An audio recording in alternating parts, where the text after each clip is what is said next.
Assalamualaikum warahmatullahi wabarakatuh. Sebelumnya izin memperkenalkan diri. Nama saya Siti Mariam dengan NIM 2008962. Saya dari kelas 2C PGSD. Saya di sini akan bercerita menggunakan media origami. Selamat menyaksikan. Perjalanan dan pelajaran hidup. Pada suatu hari, hiduplah anggota keluarga yang selalu hidup rukun. Di dalam sebuah hutan terpencil, penuh dengan kekayaan alam. Keluarga itu terdiri dari Kara, Boni, Beo, Mon, Jeb, Meta, Tini, dan Keraf. Mereka selalu melakukan aktivitas bersama-sama, seperti mencari makanan setiap harinya selalu dilakukan bersama oleh anggota keluarga lelaki. Sedangkan aktivitas perempuan menunggu makanan dari hasil buruan. Yang paling hebat dalam berburu dan paling disegani dalam anggota lelaki keluarga itu adalah Keraf. Dia sangat berkuasa dan memiliki janggut yang lebat dan gigi taring yang sangat tajam, sehingga para mangsa akan lebih takut karena melawan Keraf mereka akan kalah. Baik kapanpun Keraf akan selalu disegani karena dia memiliki kekuasaan yang sangat amat banyak di dalam hutan terpencil tersebut. Kara adalah hewan yang berbadan besar, sehingga sangat berat jika tertindih olehnya. Dan dia mempunyai belalai hingga pijakan kakinya, meninggalkan bekas yang sangat besar. Dan Kara mempunyai kuping yang sangat lebar.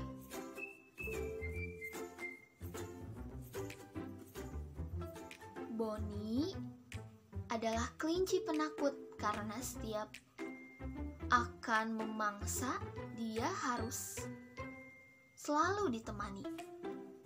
Bahkan ketika mendengar teriakan, dia langsung bersembunyi di belakang tubuh temannya. Mon sangat suka memanjat pohon, terutama sangat sering memanjat pohon pisang karena dia sangat menyukai buahnya. Dan dia juga cukup lihai dalam memanjat pohon tinggi, namun memiliki sikap yang rakus ketika memakan buah pisang. Ini adalah Jeb. Jeb bertubuh sangat ramping dan memiliki leher yang sangat tinggi. Dan dia mampu menggapai buah dari pohon yang bertangkai tinggi. Sehingga setiap hari dia selalu mencari makanan dari sebuah pohon. Karena kemampuan dia adalah mengambil buah dari pohon yang tinggi. Meta seorang hewan betina yang suka berjalan-jalan di dekat aliran sungai karena dia sangat suka mandi dan membersihkan badan dari kotoran.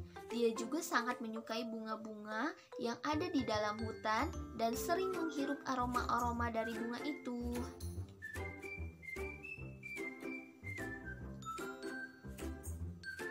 Ini adalah Beo. Beo sangat suka sekali berbicara menirukan suara-suara yang didengarnya.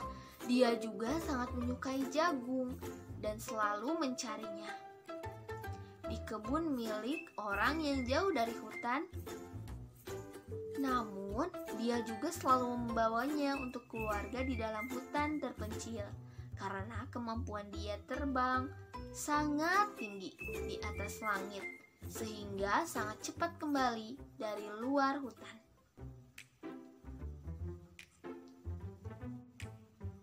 ini adalah Tini. Tini adalah temannya Meta dan dia sangat cantik setelah mandi di sungai. Namun, dia adalah hewan yang hampir mirip dengan seekor keledai. Dia adalah seekor kuda. Hari ini hujan turun sangat deras.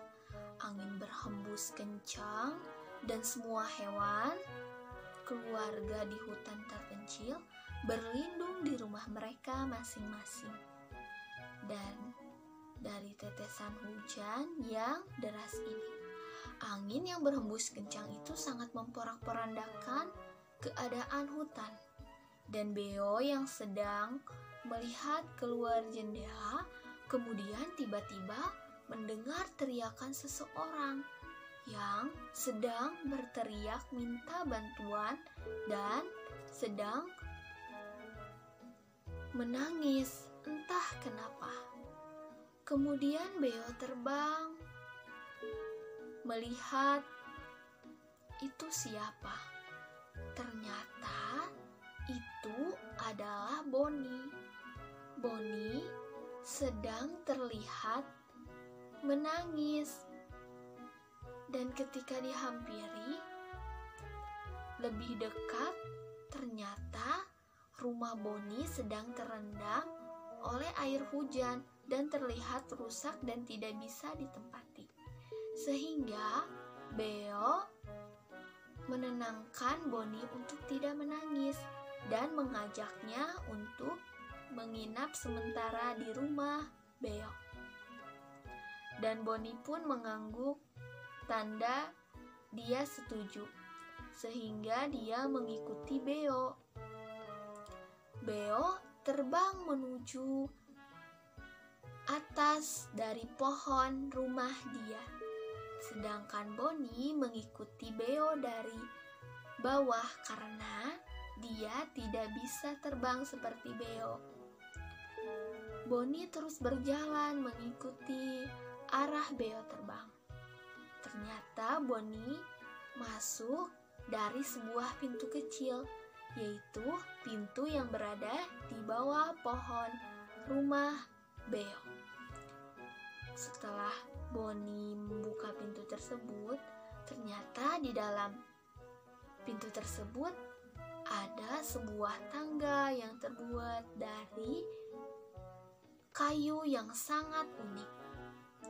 Dan Beo pun sudah sampai di atas dari rumah pohon tersebut.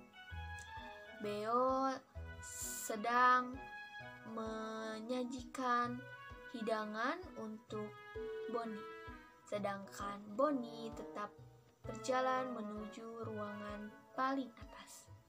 Sesampainya Boni di atas, Beo menyuruh Boni untuk duduk. Dan Boni pun duduk.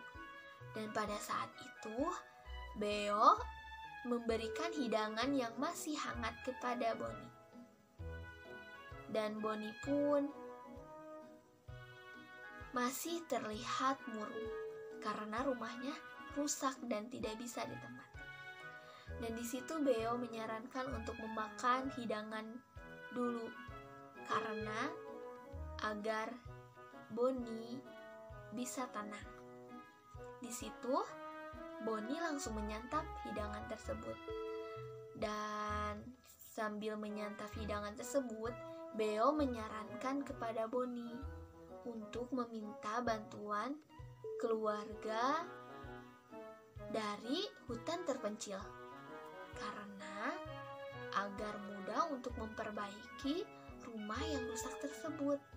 Dan Boni pun menyetujui saran dari Beo. Hari cerah pun datang menyapa keesokan harinya. Boni masih terlihat terlelap tidur, sedangkan Beo sudah terbang mencari makanan.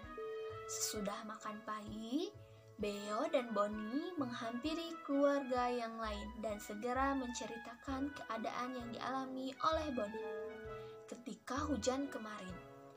Lalu Boni langsung berbicara. untuk meminta pertolongan. Bonnie berkata, "Teman-teman, tolong bantu aku."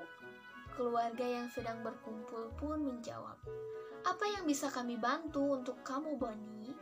Bonnie menjawab, "Bantulah memperbaiki rumahku yang rusak karena terendam air hujan kemarin." Keluarga yang berkumpul langsung menjawab semangat, "Boleh, boleh, kami akan membantumu, Bonnie. Sekarang saja kami membantu memperbaikinya."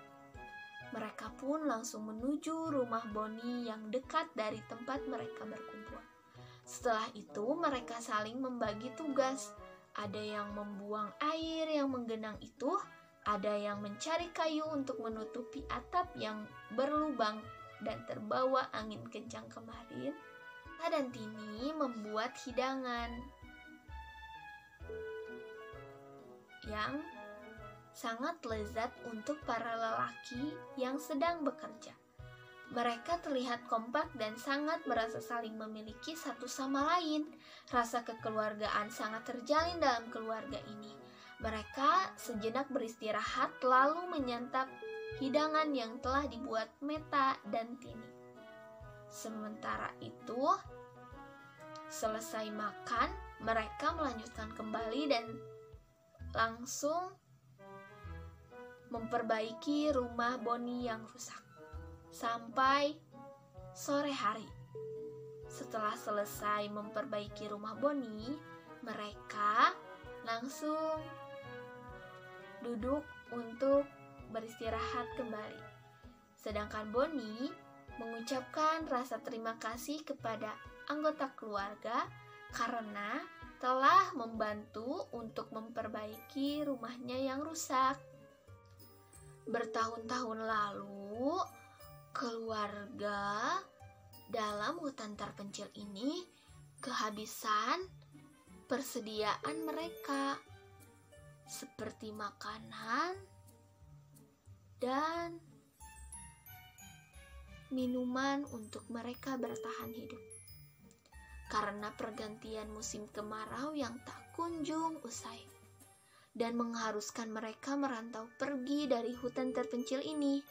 Keluarga yang damai dan rukun ini harus berpisah untuk menjalani kehidupan mereka masing-masing untuk sementara waktu.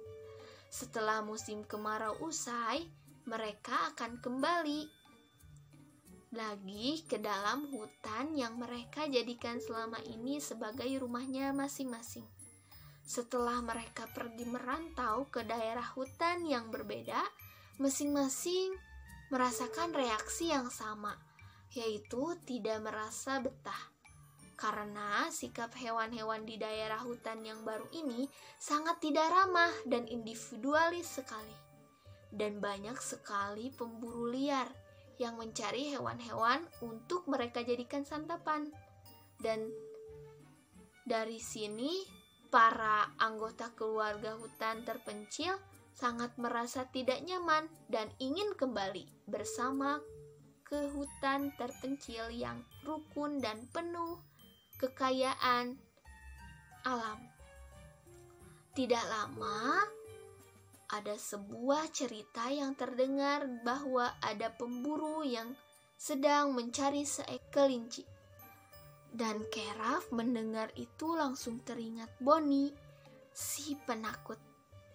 Keraf pun langsung mencari tahu berita itu dan mendatangi tempat pemburu yang sedang mencari kelinci.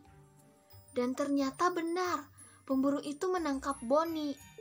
Keraf pun langsung berlari mencengkram pemburu tersebut dari belakang hingga ia meninggal. Hewan yang di tempat Keraf pun langsung berdecak kagum melihat Keraf yang mencengkram pemburu tersebut. Dengan kemampuannya melawan pemburu itu, Keraf sangat disegani oleh anggota yang ada di hutan tersebut. Keraf pun bertanya kepada Bonnie, "Boni, apakah kamu baik-baik saja?" Dan Boni pun menjawab, "Aku baik-baik saja, Keraf. Terima kasih atas bantuan kamu." Pada akhirnya, Keraf sangat disegani di dalam hutan tersebut. Dan Keraf pun dapat menaklukkan daerah itu menjadi kekuasaannya. Bulan pun berganti menjadi musim semi. Hingga pada akhirnya, keluarga hutan terpencil kembali ke rumah dulunya masing-masing di sana. Dan Keraf pun mengajak anggota keluarga yang baru ke daerah hutan terpencil di sana. Dan Keraf pun mengajak semua anggota keluarga, karena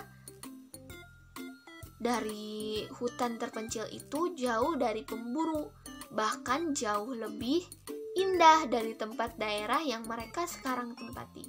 Sesampainya di hutan terpencil, mereka saling menyapa dan tersenyum meriang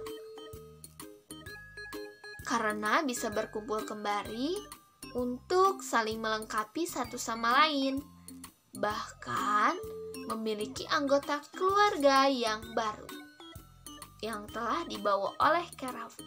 Pada akhirnya, mereka pun menetap di dalam hutan terpencil dengan membawa persediaan makanan untuk menghadapi musim-musim selanjutnya.